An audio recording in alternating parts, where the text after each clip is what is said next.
sesuk gawe. Ayo Mas Ihsan, dueti jam 12. Ayo Iksan, Budi. Ayo Adek Iksan. Ayo saya. Ayo Adek. Nanti dibantu. Nah. Jangan. Ya. Sudah bawa mic? Jam 12. Oh sudah. Saiki. Mike kuwi meng ini kok. Ada yo karo Jesse iki. Loh, lah piye? Anu sik, kamu di atas sayang. Sing lanang di atas. Kamu di sini sayang. Oke. Nah, ngono kan untuk cekli. Oke. Kuwi wis go mik dhewe si Ihsan kuwi mik iki kasan kuwi. Jare apa tuh? Mike beda karo bature kok meng ini kok mike. Model kaya bayi ya. Besok Pengen piye to Mas? Aja Padha ngono. Padha aja. Dalange iki aku apa kowe? Yo sami lho Mike. Putih iki. Ya kaya bayi lho, dadi miki nggawa batur barang. Oh, ngoten. Yuk. Ayo. Oh, jam 12 dados.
Piye?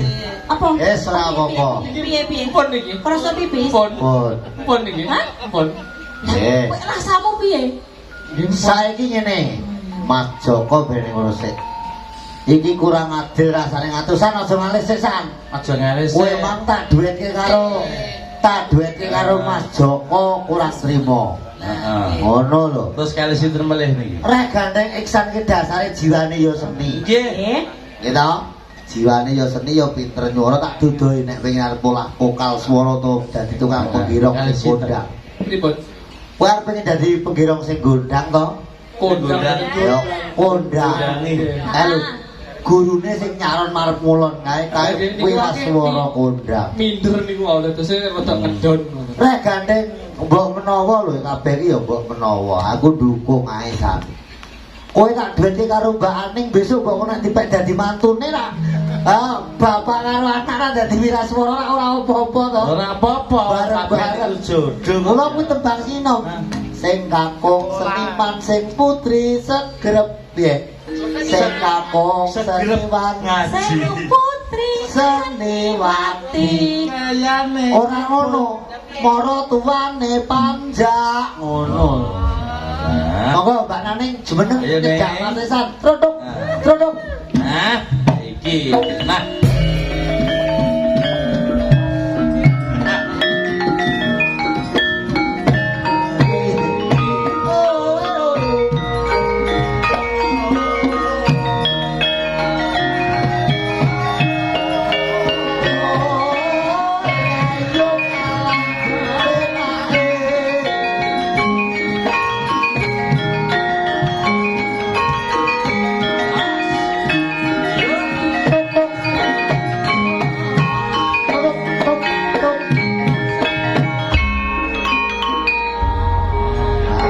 para tamu. Ora Kakung liwat putri ingkang tubagya mulya. Sampun kepareng. panjake saking ngantuke ki jajan nggur HP ae ya ora apa-apa ngene iki mani ya ora ana sing ngerti. Ora enak. Nggih. Wis disiarke ngoyo. Menika foto keluarga ingkang angka kalih. Keluarga to. Ya foto KTP. Sanesan. Ngono kuwi ya dicedheki aja dreke. Bapakne Gini, kono gini, gini, kene gini. kae wong lanang sejati tembung Iki sing pisan. kenal lho Mas Iksan iki. Nyun izin nggih Bapak. Iki kena iku kletik-kletik le. Etok-etok dolan. Durung wedhek tenan iki. Iya. Ora ono kae iki panggung ki mangko hoyak ki apa to jane? Enek rindu apa piye? Nggih. Saiki aku ndek penjaluk karo kowe San. Bola-bali kok aku kene njaluk ora tau kok truti. Wis mili-mili yo gending mbuh apa aku ora ngerti ning kowe kudu duet karo Mbak Nane. Nah, Nah, wis. ngono. Iki nek dangdut ngono Sakarepmu lho Pak Arep. Labor. Pelok-pelok lintang asmara. Nah. Masuk ya. Masuk. Nggih. Wah, iki yo Sik anu ya omong karo adik. Ayo ngomong sih. Dik. Dik. Tenang, Mas. Heeh. Aku delok keikhlasanmu. Ayo bobot yo. Kesuwek ngono ora gendang ya. Oh, udah tak ngono. Kayak tak kowe biasane ngene ta. Ayo langsung. Ayo. Jadi yo Nadi. Bilang ketak. Iki nek se. Iki rek gandeng sing nyanyi iki anake wedok karo calon mantune Pak Dekatlan kon balung sik. Kon dembung sik. Ngono lho. Lintang. Monggo Pak Dek jan balung riyen. Gen dadi anake wedok karo calone mantu. Tak pacok-pacoke mbok menawa besok ben lah kuwi Pak Dek kula niku seniman ning anake iki ya seniman. Anake seniman. Wah, nggih. Lah ning Kakangane niki tukang ngendang. ora kaya Sidelio liyane ngoten. Ning Sidelio kan ngeten iki mik to mriki. Lah niku kok terus apa piye ngono kok apa ya muni ya. Mike nek kene dhewe ora. Ayo nyindir perasaan hamba. Ngeten. Pak Dekatlan niku anak yogane, nggih putrane sing namine Mas Bagas niku pengendang kondang. Nggih. Nggih. Niku yo putrine kang Waragil menika nyindene yo hebat. Hebat. Ning urung duwe mantu seniman mulane gantung karo kowe. Sapa ngerti nggih to? Iya. Ngerti kok ya. Jodoh kali masa kok. Nah, nggih. Lagipun yo carane yo piye to nek jenenge wong arep duet ki kudune yo Mbak Nani yo piye. Pun langsung mawon monggo. Wah, ora nganggo jamu-jamu sik kok piye ngono. Lintang asmara Mas dados.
matur nuwun Mas Petro. Matur nuwun nggih. Jeplek menika wektune wis jam 3. Penduk ya wis. Tak lajenge lakone. Nggih. Mergo iku aku sedelo mengkas diteruske Murwakala. Nggih, namung kemawon kula Petro kali bojo kula sing elek dhewe niki mbok bilang nginipun sowan Kirang-kiranganipun kalih solah bawa muna-muni wonten kalepatan. Wonten kalepatan nyuwun pangapunten. Mugi tansah manggih rahayu salami-lami. Rahayu kang samya pinanggih. Matur nuwun, monggo kalajengaken. Yuk. Yes.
Aku ngerti sing dadi prihatining para pemuda-pemuda. Ayo hingkal ndak derake ngupadyono ngendi dununge wae putra dewa. Sewawi kula dherekaken Wa Prabu enggal tumuju ning Kayangan Salindra Bawana merga jroning lakon iki wae pendhawa binanjuting Jawata Abimanyu. Kawula nuwun niki dhateng sedika ngestuaken dawuh Wa Prabu. Angin nomi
dudu padaning srengenge wonten sara dudu sarating rembulan nyamungsan ingkang wonten ing papan ring kampung Darung lan pulung kang minangka padaning Kayangan Salindra Bawana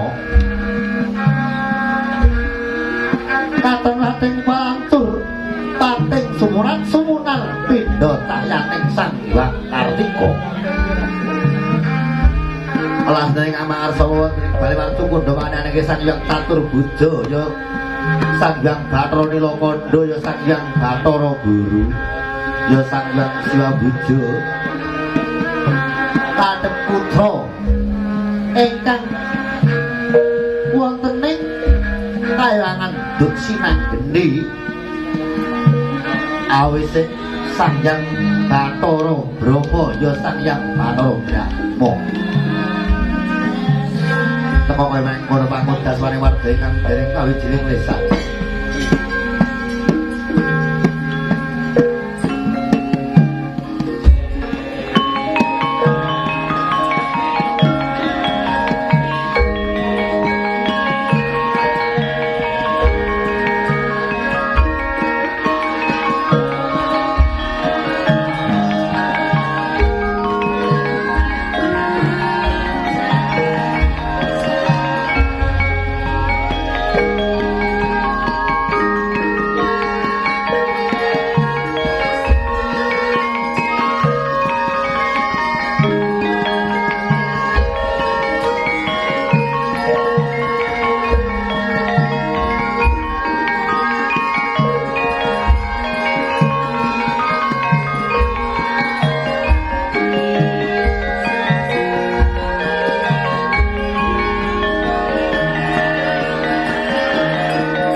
Papaksa amrumpaka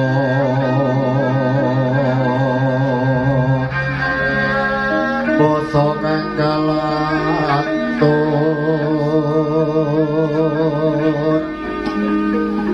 tutur kang catula-tula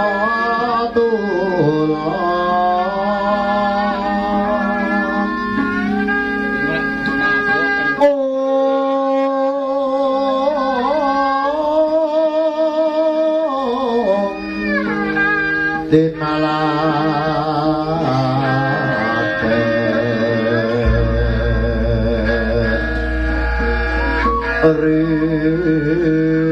Rinuruk Palawine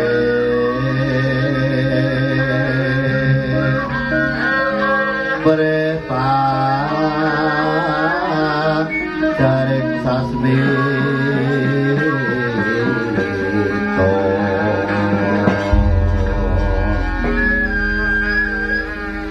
Astung para sidap sekaring bahul langgeng kula putraning Sun Brahma padha bagya mulya prapta kitana ing kawangan Salendra Bawana kene kula Surawati kawula nuwun inggih Hyang Padha Kulun harja tebih saking parang muka mboten langkung kala ngaturaken saking pangabekta kula mukya kunjuk sangat sapodo duka Rama ulun. Iya Rama wis nak tampa ora liwat pangestuning panjenengan lutung prapa marang jeneng kita Kaki Brahma. Kala nuwun inggih Rama sampun kula petek wonten ing Permaja saengga jimat nimbana yuwananing gesah kula. Sawise sawetara iki Kakang Narada kang utus sono menyang Prajanegara Ngamarta saperlu banjut para Pandhawa nanging kok kaya-kaya urung timbul ana ing kayuwangan Salendra. Kula ingatkan Adi Guru.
Daning kukila oh sabdaning kukila yang kaito kang kagetan oleh sing wini bangsa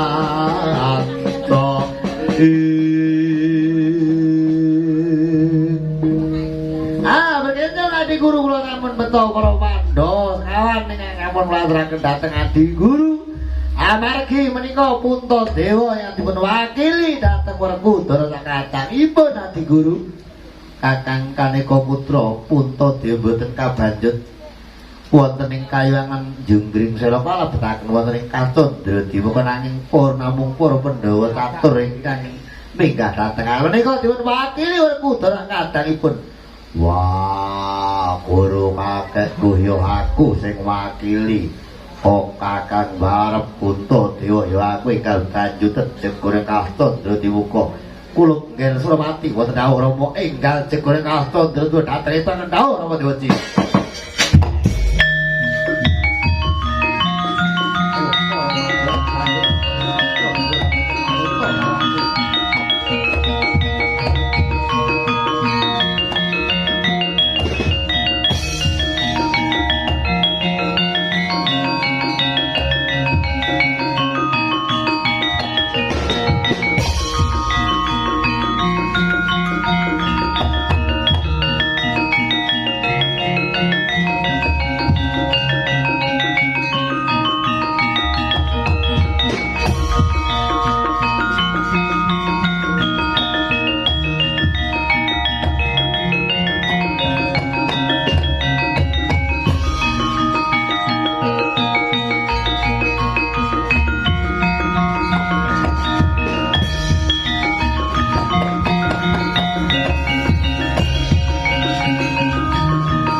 mubal ini mangkat nenggih para pendhot atur ing mlebet wonten salebeting Katondra Dewa kaya kabasmipun Anggana tatan kacaten wonten lebeting Katondra Dewa mangsuli terus ajeng pawuhing Dewa Mral.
Iki kono sipating buta Brahala sakmene gedhemu marang kaewangan gawe genjong gunjing kaewangan kowe kuwi sapa?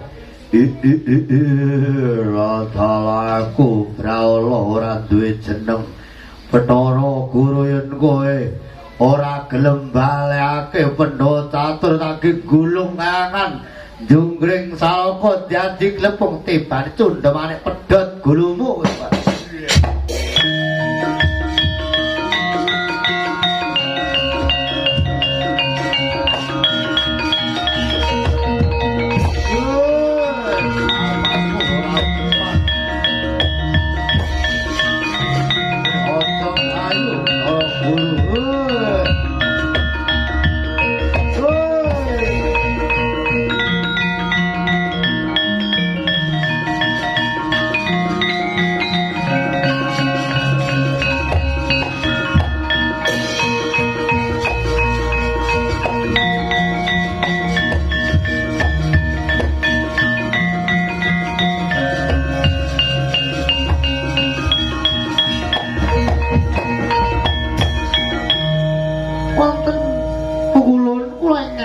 Dateng pukul ingkang kepelajar-pelajar wonten menapa pun putuku ngger Narayana aku wis kebingungan ana Brahala gene sak gunung anakan banjur Brahala kuwi mau gulung ana ing kawangan gawe gonjang genjong ing kawangan nak tamane cundha manik madal saring pusaka kula tak pasrahake marang jeneng Sira Narayana kepiye munggah aku kaya ngapa butane.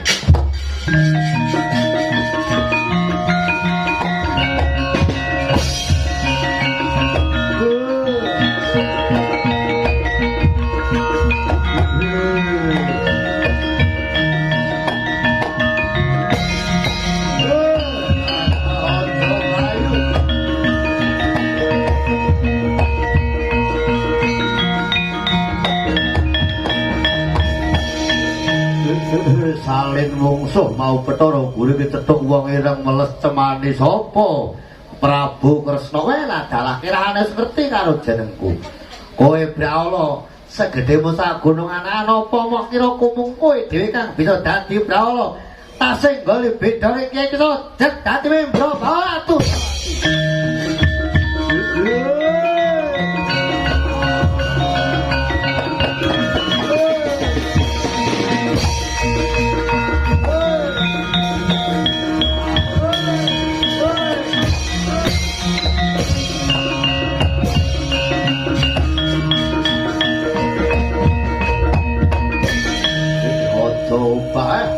tak sikep kaya tak sikep kaya cokot kaya unta malang Ditulah dalah aku kaya ora pangling karo ambune. Duh. Kados menawi boten panganan ya sami aji Koko Prabu kula ingkang rayi ngamarta. Duh Nyai.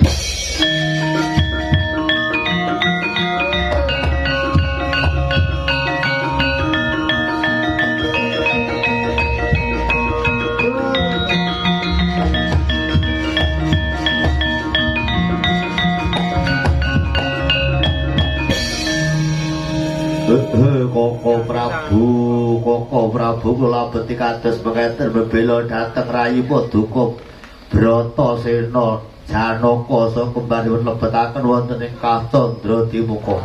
Menawi wonten Yai monggo digawe gulung kayangan supados Guru Gurmita kagiri-giri ora klesus durwarempa Yai.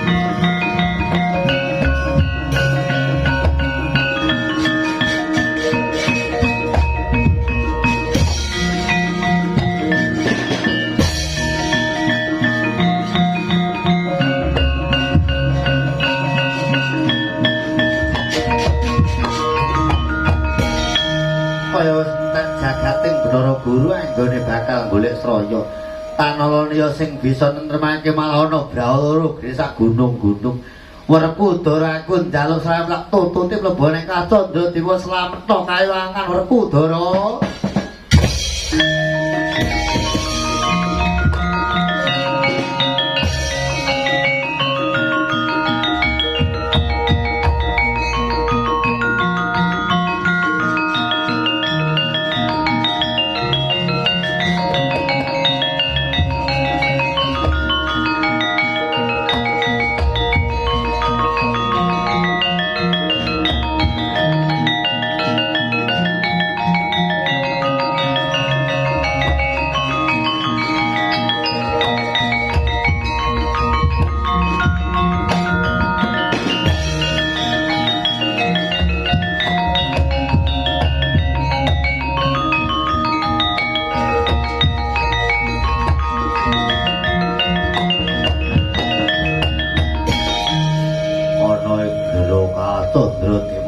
Ora ngrasake panas lan ora ngrasake rasa kang kasiksa kae kok ana cahya mencorong loro gedhe sak sada lanang kae sawo tak perpekane mbok menawa kae sing bakal nyiksa Werkudara sing bakal bandut karo Bratasena.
iki ana wong loro lanang karo wadon.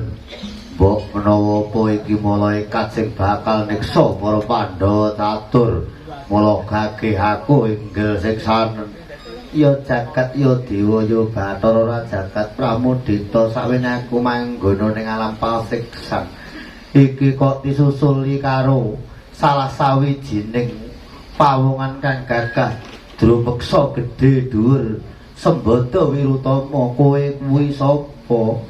Wah, yen takon karo aku neksa dadak takon agenggal siksanen. Kowe kuwi sapa Kisanak? Aku iki panengahing Pandhawa Raden Bratasena, anakku lanang Werkudara. Sumurpa aku iki bapakmu iklane Waduh Werkudara. Wah, Bapa Pandu.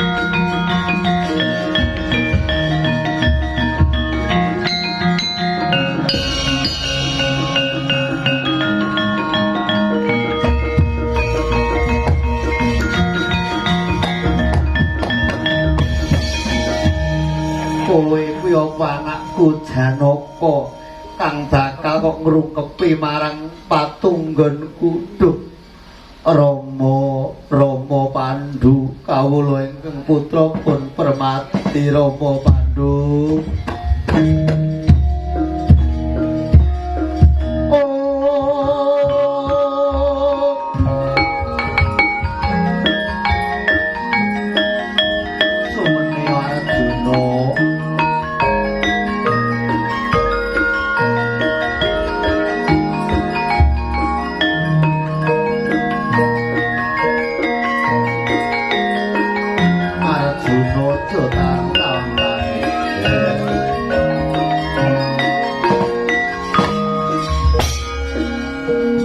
Arjuna ya kaya ngene iki pananganing wong tuamu kang manggon ana ing sajroning alam pasiksan Permati. Duh Paduka Rama Pandhu sesembahan kula kawula derek Paduka Rama. Wah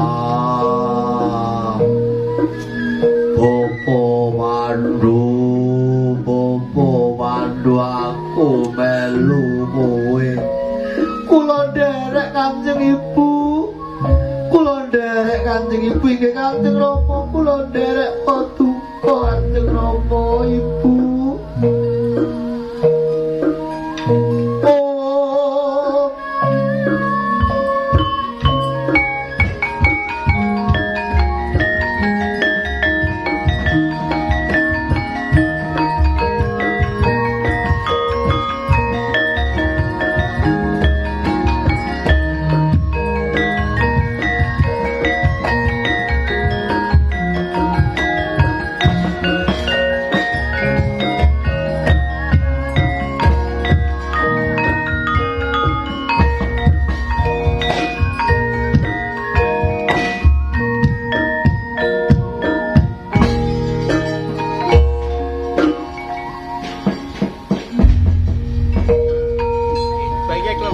Janaka anggon utang-utang tangis teka ning kene. Kowe wis mangerteni kamunto aku saiki ning alaming pasiksan. Ana ing jroning neraka jahanam kene. Ya ngger anakku ngger. Kowe anakku lanang sing banget tak tresnani. Muga-muga kowe bisa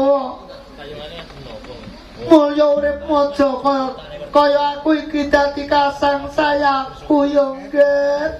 Wah Ibu Madrim aku baturi kowe ana ing pratane sang yang catur bojo.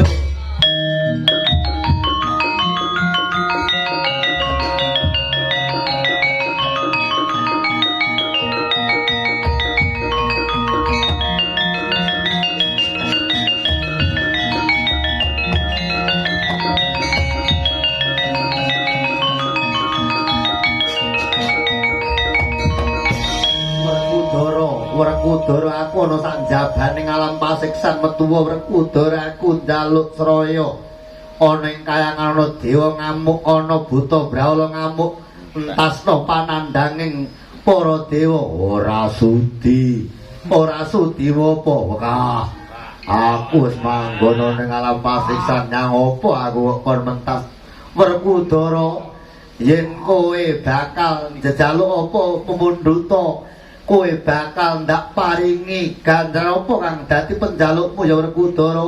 Wah, aku ora sudi nulungi dewa sing bandut aku mlebu ning pasiksan. Aku kumpul karo bapakku karo ibuku Madrim sing wis mati. Aku melu bapak lan ibuku. Aku tresna karo ibuku.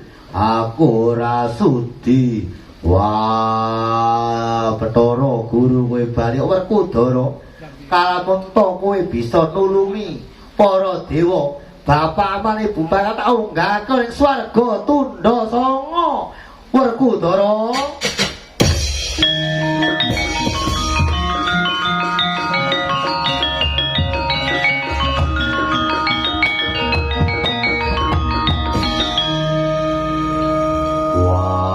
Bapa Pandu aku kudu ngrasake pasiksan melu karo kowe Bapa Pandu Werkudara. Anakku sing paling jlunet dhewe sing tak tresnani. Werkudara. Kowe aja kandheka ning papan nadan nanti kaya ngapa panguripaning jalma menungsa kuwi sangka sipating dewa. Mula Werkudara slapetna para dewa aku kang manggon ing kene bakal diganjar swarga Tundha Sanga. Kowe sipating anak lanang kang bisa nyuwargake ibumu. Muga-muga ibu manjing ning swarga Tundha Sanga.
Seketo kula kang badhe merpeki dhateng Brahala. Wah, jlamprong kae butane dene sakmono apa kowe wani.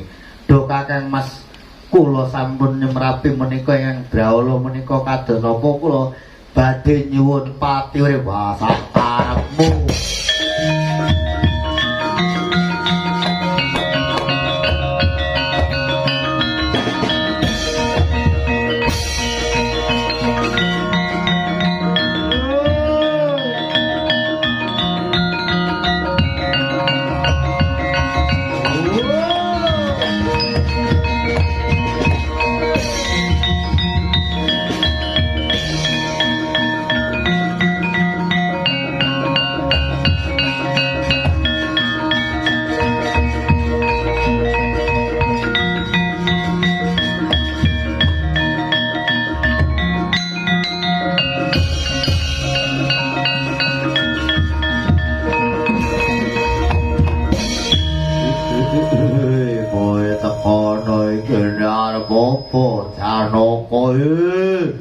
Kowe teko ning kene arep apa Janaka? Tekaku ning papan kene aku dibanjut dewa nang aku sinaya dening dewa. Kalamun to aku bisa nyingkirake Brawala sakembar iki aku diganjar wong tuaku ibuku Madiran Bapu Pandhu bakal diunggahake ning swarga tundha sanga. Nanging tak kira aku mung sipating satriya kang ringkih otot bayuku ora bakal bisa nandingi marang kowe Brawala aku pater adikku dicak.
Kene Koko Prabu sampun timbul adikku adikku Janaka.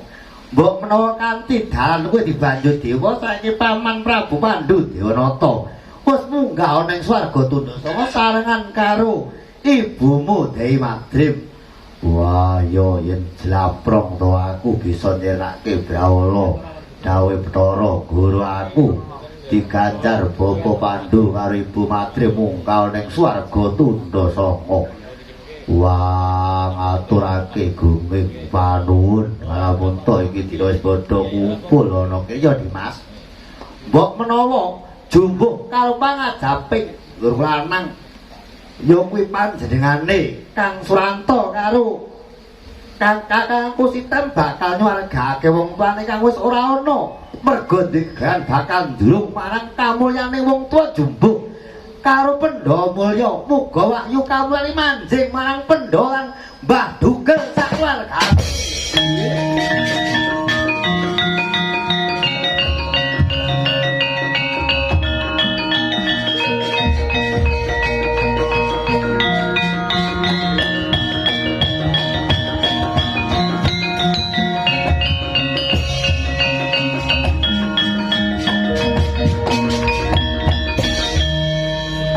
Kula mireng saking katebian dherekaken Ndara kula ing Tanjung Anom nggih Ndara Abimanyu nggih Raden Dandang Sari. Kula mireng den pilih ing mangke Ndara kula Prabu Pandhu nggih Dewi Madrim sampun minggah dhateng swarga tundha sanga wahyuning kamulyan tumuju dhateng para putranipun nggih menika para Pandhawa gangsal. Kula nekseni nggih Ndara ya Kakang Semar, mbok menawa lakon iki jumbuh karo lakoning sedulur lanang bakal nyuwargake wong tuane kang wis jinempana ing angin kang wis pinundhut dening Gusti Kang Murbeng dumadi lan muga-muga wahyuning kamulyan ya wahyuning Pandhawa Mulya iki manjing marang para putra-putrane nggih kula nekseni. Mugi-mugi panjenenganipun sederek kula jaler nggih menika Kang Sitam kali Kang Suranta nggihipun badhe nyuwargaken tiyang sepahipun durung pandonga ngruwakan durung sukma saged temanja dhateng tiyang sepahipun setri ingkang sampun kapundhut dening Dat ingkang Maha Kuwasa. Muga wahyuning Pandhawa Mulya manjinga dhateng Kang Suranta, Kang Sitam sak wargane Bagya Mulya murah sandang, murah pangan wit kalenggan dina Senin Legi. Ukune dulung ukune susah niki ya.